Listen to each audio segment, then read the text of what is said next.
Hello student, आज हम जानेंगे एक नया टॉपिक जो कि आपके सब्जेक्ट प्रोडक्शन मैनेजमेंट का है। वो है आपका मटेरियल्स मैनेजमेंट। मटेरियल मैनेजमेंट क्या होता है? तो सबसे पहले हम जानते हैं। आइए, मटेरियल्स क्या होता है। ठीक है, तो मटेरियल होता है एनी कमोडिटी यूज डायरेक्टली और indirectly in producing a product और सर्विस। ठीक है, कोई भी वस्तु जो डायरेक्टली और इनडायरेक्टली किसी प्रोडक्ट को प्रोड्यूस होने में इस्तेमाल की जाती है या फिर सर्विस को, तो वो कंसीडर्ड समझी जाती है एक तरीके से लाइफ ब्लड, और या फिर कहूँ तो heart of any manufacturing system, या फिर किसी भी मैन्युफैक्चरिंग सिस्टम का हृदय। ठीक है, तो एक सिंपल सी टर्म में मैं इसको एक्सप्लेन करती हूँ। क्या है मटेरियल? क्या होता है? एनी कमोडिटी यूज्ड डायरेक्टली और indirectly in producing a product और service considered as the life blood and heart of any manufacturing system. अब इसकी एक डेफिनेशन है जिसको बोल सकते हैं, इसको कंसर्ड किया जा सकता है with the help of planning, organizing and controlling the flow of materials from their initial purchase।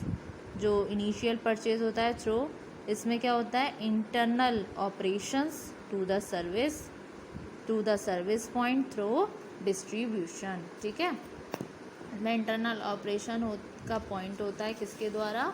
Distribution के द्वारा। ठीक है, अब इसके ऑब्जेक्टिव्स आते हैं मटेरियल्स मैनेजमेंट के। इसको मैंने दो कैटेगरी में डिवाइड किया है। सबसे पहले आएंगे आपके प्राइमरी ऑब्जेक्टिव, फिर आएंगे आपके सेकेंडरी ऑब्जेक्टिव। प्राइमरी ऑब्जेक्टिव में क्या है? सबसे पहला ऑब्जेक्टिव राइट प्राइस, मतलब मटेरियल मैनेजमेंट का एक ऑब्जेक्टिव क्या होता है? राइट प्राइस, मतलब आपका मटेरियल इस तरीके से मैनेज हो, इस तरीके से उसका मैनेजमेंट हो कि वो उसका राइट प्राइस हो। फिर आता है हायर टर्नओवर। टर्नओवर से क्या मतलब है? यहाँ पर सेल के मटेरियल को इस तरीके से मैनेज किया जाए कि जो हमारा टर्नओवर है, वो सेल है, वो मैक्सिमाइजेशन हो।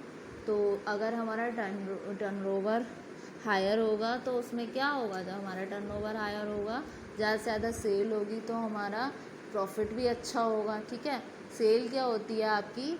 दो तरीके के प्राइस निकल कर आते हैं। एक तो होती है आपका कॉस्ट प्राइस, दूसरी होती है आपकी सेल्स प्राइस। कॉस्ट प्राइस होती है जितने में आपका माल एक्चुअल में बन के तैयार हुआ। ठीक है, सेल्स प्राइस होता है, सेल्स प्राइस में क्या होता है? आपका प्रमोशन का पैसा भी ऐड हो जाता है। प्रमोशन में कौन सी एक्टिविटीज़ आ गई?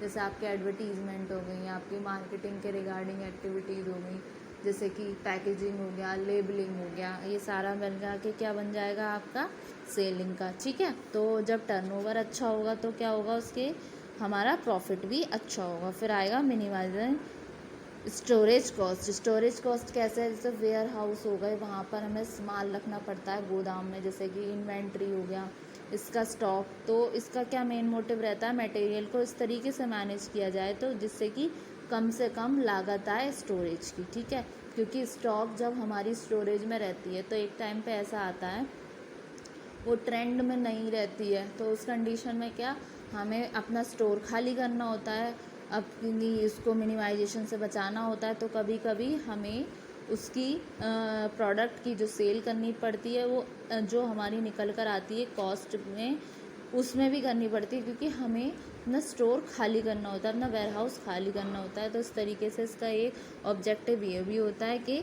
मिनिमाइज हो स्टोरेज कॉस्ट। फिर आता है continuity of supply. Material management इस बेसिस से हो कि आपकी सप्लाई में कोई रुकावट ना आए, उसमें एक सीक्वेंस बना रहे, कंटिन्यूटी बनी रहे। फिर आता है गुड सप्लायर रिलेशन।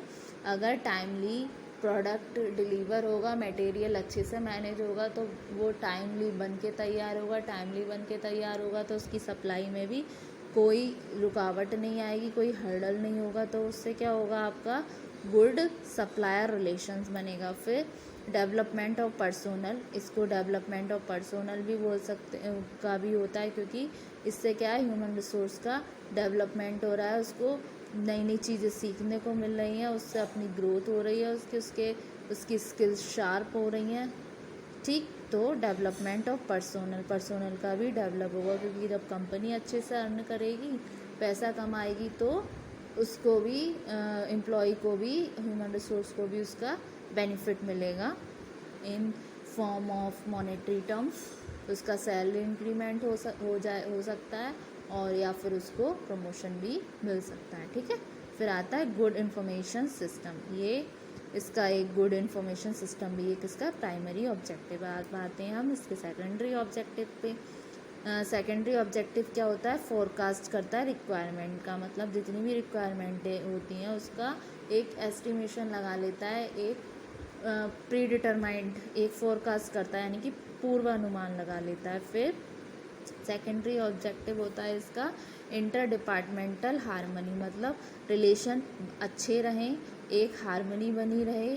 ठीक है, फिर आता है डिसीजन मेकिंग, एक इसका ऑब्जेक्टिव होता है आपका डिसीजन मेकिंग। ठीक, अब आते हैं ऐसी कौन कौन सी एक्टिविटीज़ होती हैं जो इन्वॉल्व होती हैं आपकी मटेरियल मैनेजमेंट में। फर्स्ट आती है मटेरियल रिक्वायरमेंट प्लानिंग। प्लानिंग से क्या मतलब है? चीज़ों को पहले से डिसाइड कर लेना, प्लान कर लेना क्या क्या मटेरियल की रिक्वायरमेंट है।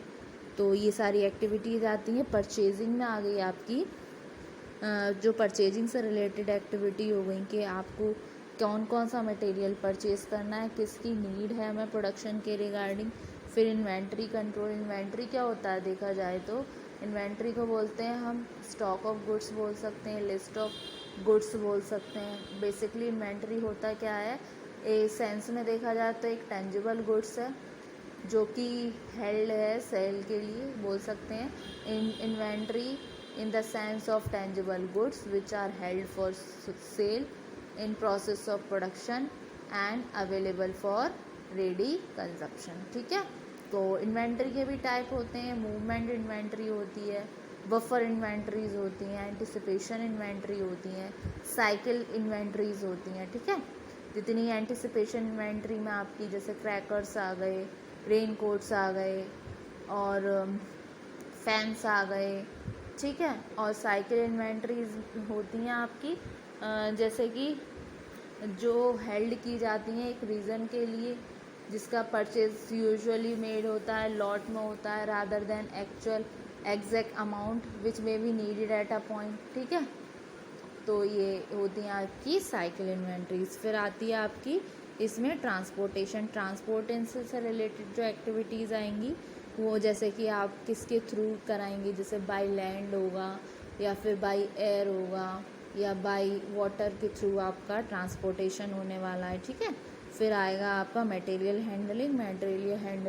मटेरियल को किस तरीके से हम हैंडल करेंगे, ये सारी एक्टिविटीज़ इन्वॉल्व होती हैं आपकी मटेरियल मैनेजमेंट में। होप सो स्टूडेंट आपको ये टॉपिक समझ आया होगा। Thank you very much.